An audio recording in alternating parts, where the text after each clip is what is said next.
জম্মু কাশ্মীরের পহেলগাঁওয়ে জঙ্গি হামলার পর ভারতীয় সেনাকে পূর্ণ স্বাধীনতা দিয়ে দিয়েছে মোদী সরকার।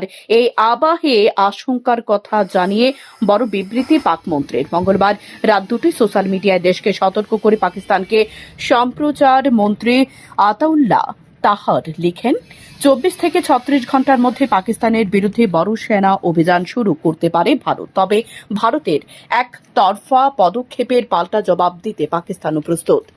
একই সঙ্গে সুর নরম করে পাকমন্ত্রী জানান, পাকিস্তান নিজে সন্ত্রাসবাদের শিকার, ফলে আমরা এই যন্ত্রণা বুঝি। বিশ্বের যে কোনো প্রান্তে সন্ত্রাসবাদের ঘটনা ঘটলে আমরা তার নিন্দা জানাই। একটি দায়িত্বশীল রাষ্ট্র হিসেবে পাকিস্তান ভারতের কাছে আবেদন জানিয়েছে ওই ঘটনায় নিরপেক্ষ সংস্থাকে দিয়ে স্বচ্ছ তদন্ত করা হোক। তবে দুর্ভাগ্যবশত সংঘর্ষের পথে হাঁটার সিদ্ধান্ত নিয়েছে, যার পরিণতি ভয়াবহ হবে। পাকমন্ত্রী আরও অভিযোগ করেন, শুধুমাত্র রাজনৈতিক স্বার্থ চরিতার্থ করতে এ ধরনের পদক্ষেপ অত্যন্ত দুর্ভাগ্যজনক। তবে ভারত যদি কোনো রকম হামলা চালায়, তবে অত্যন্ত দৃঢ়তার সঙ্গে পাকিস্তান তার জবাব দেবে। একই সঙ্গে গোটা বিশ্বকে বার্তা দিয়ে পাকমন্ত্রী জানায়, এই হামলা হলে তার পরিণতি যা দাঁড়াবে তার জন্য সম্পূর্ণরূপে দায়ী থাকবে ভারত। পাকিস্তান নিজে সার্বভৌমত্ব এবং আঞ্চলিক অখণ্ডতা রক্ষার জন্য দৃঢ় প্রতিজ্ঞ। শান্তন টিভি।